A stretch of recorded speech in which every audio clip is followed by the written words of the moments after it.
diminuir não, para acabar com esse gap, ela aumentou a premiação do brasileiro. O brasileiro é tão importante financeiramente quanto a Copa do Brasil. E em termos de status, te dá mais status. Dá mais status. Então eu acho que por tudo isso, a impressão que eu tenho é que o Renato não vai poupar ninguém contra o Bahia, não. Mas, ô Facinca, vamos lá. Campeonato Brasileiro é uma coisa mais desgastante ali para esse elenco do Flamengo, certo? Viagem, tal, deslocamento, etc., muitos jogos e tudo. Mas o Flamengo é aquele tipo de time que você olha e fala, para pontos corridos é favorito, porque em mata-mata tudo pode acontecer. A gente sabe, um dia ruim e tal, a casa caiu. Mesmo assim, você apostaria mais no mata-mata ou você ainda priorizaria o Campeonato Brasileiro se tivesse que escolher duas competições das três? Não, eu iria em mata-mata pelo seguinte, porque, além de tudo, existe uma possibilidade dessa equipe voltar a ter torcedores, inclusive o Flamengo trabalha para o próximo jogo ter torcida, né, em Brasília, e com isso a gente sabe que o Flamengo cresce muito. Não só o Flamengo, né? Todo time com a sua torcida cresce muito. Porque muita gente fala, porque a torcida do Flamengo, toda torcida muda patamar quando o time tá bem, tá? Agora, ele depende também desse tipo de incentivo. E o Flamengo, muito do que foi em 2019, veio da força da arquibancada no Maracanã.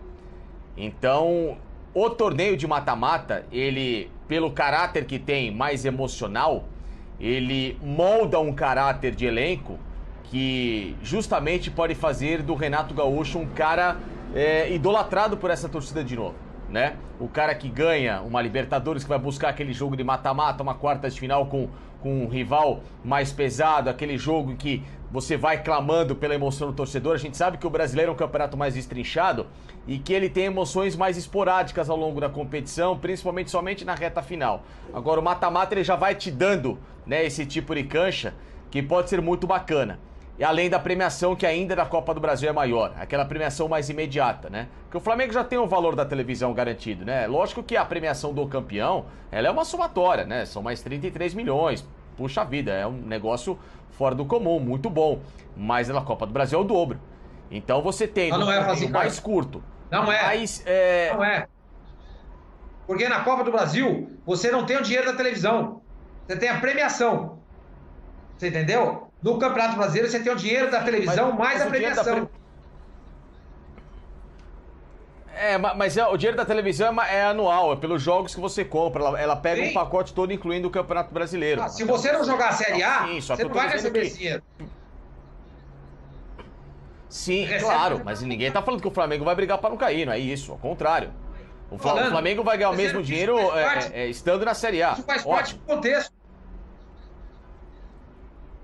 Sim, só que a Copa do Brasil dá uma premiação mais imediata, que ela é pomposa, uma premiação de quase 70 milhões. É um dinheiro que mudaria, nesse momento, o cofre do Flamengo, entendeu? Bastante. O 150 no Campeonato Brasileiro, já entre aspas, já recebeu, entendeu? Agora, ele pode ganhar um acréscimo em relação a isso. O Brasil só vê premiação no final do torneio. E também não é verdade, você recebe por etapas. Sim. Cada etapa que você percorre, você recebe o dinheiro. Não, você recebe a bolada na final. Sim, você chegando até a final, você soma 75 milhões, é uma baita premiação. Então, mas é o que eu tô falando, por isso que eu apostaria na Copa do Brasil, porque pra mim é uma competição mais vantajosa. Nesse sentido, você me desculpa, eu acho uma Copa do Brasil um torneio legal pra caramba, além de ser um torneio mais emocional, é um torneio que nesse momento pode cativar de novo o que o Flamengo precisa, que é público. A Copa do Brasil pode trazer pro Flamengo uma situação que hoje ele esteja necessitando, que é trazer a parte emocional do público contagiando o elenco. O Campeonato Brasileiro não traz isso. Não traz isso. Vai trazer na reta final, faltando 2, 3 rodadas, se o Flamengo tiver um pouco na frente, um ponto atrás, 1 ou 2 pontos à frente, enfim. Traz com ou numa condição boa, para bater campeão. Campanha boa de time que tá bem no brasileiro também arrasta interesse da torcida. Sim, arrasta, mas assim, arrasta, mas não é o momento. Então, por isso que no momento, eu acho que o Flamengo tem que focar, claro, a Libertadores, que é o grande objetivo. O Flamengo é formado para ser campeão da Libertadores. Esse time é formado para ganhar a América. Não é formado para ganhar Campeonato Brasileiro e Copa do Brasil. É formado para ser campeão da Libertadores. Por isso que eu falo que se um time desse não ganha a Libertadores, a frustração é muito grande. Porque o torcedor está esperando que com 200 milhões de investimento, 150 milhões de investimento, ele ganhe Libertadores. Ele não vai pagar 200 milhões para ser campeão brasileiro, né? Então por isso que a frustração do torcedor, ela foi grande o ano passado. Porque o time era formado para ser campeão, ainda mais dentro do Maracanã. E não aconteceu. Ao contrário, o principal rival do Flamengo foi lá e papou o título dentro do Maracanã. Agora, esse ano o cara quer inverter essa história. E vai inverter como? Trazendo esse tipo de estigma. E o estigma desse time do Flamengo em mata-mata é muito grande. É um time que cresce em mata-mata. É uma equipe que, apesar de ter feito um jogo ridículo, um jogo muito ruim contra o Defensa e Justiça, assim como a maioria dos brasileiros fez um primeiro jogo muito ruim na Libertadores, nessa fase de oitavas de final, ele tem total condição de, fase a fase, pela casca que esse elenco tem, de chegar muito longe e bater campeão nas duas. Sim. Olha, e por falar em Libertadores, vamos lá. Tá liberado parte do público, a gente já sabia disso, né? Um percentual de público para acompanhar os jogos da Libertadores e está liberado o estádio Mané Garrincha, tá? Com público para Flamengo e Defensa e Justiça. Tá confirmado isso aí. Vai rolar o jogo no Mané Garrincha. 25% de público, 25%, com todos os protocolos lá, tem que ter tomado as 2 doses da vacina, no caso, dose única se for a Janssen, tem que fazer o teste do PCR 24 horas antes, então tem que chegar lá com comprovante que tá, né, tá com as 2 doses da vacina ou uma se for a Janssen, mais o PCR lá 24 horas antes, né? Aí vai ter separar a torcida, né, com distanciamento, enfim, tem uma série de critérios aí, protocolo, não vai ter venda né, estádio é tão tradicional, você vai lá, come um negocinho antes do jogo, ali fora e tal, não vai ter isso, porque para não ter aglomeração, para as pessoas não ficarem tirando máscara, vai ser obrigatório o uso de máscara, enfim, tem toda uma série de protocolos. Pascoal, a Conmebol já tinha sinalizado, ninguém se manifestou, o Flamengo é o primeiro e vai levar a torcida, tá?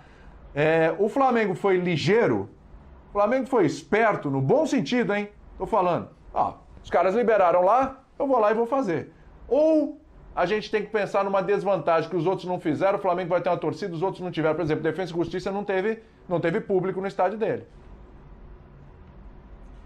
Bom, William, de início, eu não acho a ideia boa para a gente ter público no estádio. De início, não acho a ideia boa.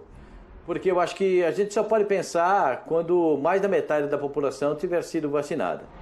Enquanto mais da metade da população não tiver sido vacinada, não adianta se espelhar na Europa se nós não nos espelhamos na Europa na vacinação.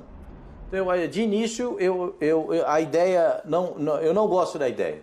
Eu queria fazer outras perguntas. Como é que será feita a venda de ingresso? Como é que o torcedor vai chegar ao estádio? Como é que ele vai entrar no estádio? Que tipo de situação ele vai ter no estádio? Serão divididos em grupos, os 25 mil, para não ficarem aglomerados todos atrás ali, onde ficam os bancos de reservas? E isso tudo precisa ser melhor esclarecido, né? Isso tudo precisa ser melhor esclarecido. Eu, de início, não gosto da ideia. Mas eu já estou vendo e já estou lendo, e é a nossa obrigação ter esse tipo de informação como jornalistas, de que em João Pessoa o pessoal já está pensando, em Minas Gerais o pessoal já está pensando, o governador de São Paulo já pensou, mas voltou atrás, não quis assinar na última quarta-feira a volta de público nos estádios, mas é muito possível que na próxima quarta ele faça isso. Então, gente, as coisas estão se acelerando sem ter motivo para se acelerar. Eu só faria isso como governante se tivesse 50% da população vacinada, mas com as 2 doses. Mas a gente não tem. Eu acho que é um risco que o povo brasileiro está correndo, que essas pessoas vão correr. Aí todos que estarão no estádio só entram com as 2 doses da vacina, só entrarão os torcedores mais velhos. Os torcedores mais novos não terão acesso. Ou os torcedores com menos de 18 anos vão poder entrar sem ter a vacina. Tem muita coisa para ser explicada, William. Tem muita coisa que para mim fica um ponto de interrogação. De início, não gosto da ideia.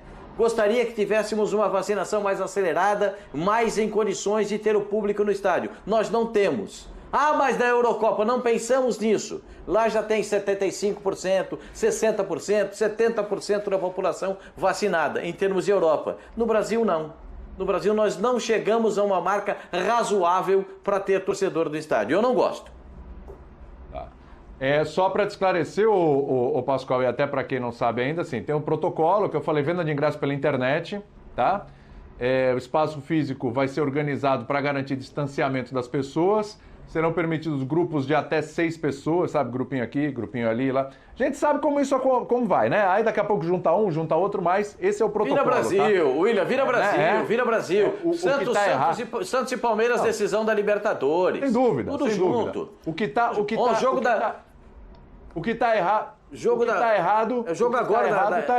O que tá errado, tá errado. Tô só passando aqui como é que é esse protocolo, tá? Né? Obrigatório uso de máscaras, inclusive para atletas em banco de reservas. Vai ter distanciamento em banco de reserva, etc. Proibida a venda de bebidas e tal. Vai ter a fiscalização, vai ser de responsabilidade da entidade organizadora do evento ou da administradora do local. E aí álcool em gel e tal, são esses detalhes. Só uma coisa, né? A gente tá falando aqui que vira Brasil, mas a Europa também virou Europa, né? Porque a gente vê lá que né? toda hora no estádio, por favor, usem as máscaras. Os caras não estavam com máscara. E depois do jogo, os ingleses agrediram lá os torcedores da Itália. Também. Uma vergonha. Convenhamos, não é entre aspas, privilégio nosso, né? Lá também a coisa foi bem bagunçada. Fala aí, professor, porque assim... Além disso, que a gente quer, é claro, é o principal, não tem que voltar e tal, mas além disso, a partir do momento que você tem um clube que vai colocar a torcida no estádio e os outros não colocaram, isso é assim, parabéns Flamengo, tem autorização, foi lá, cumpriu, ou é uma desvantagem indevida? É uma clara desvantagem.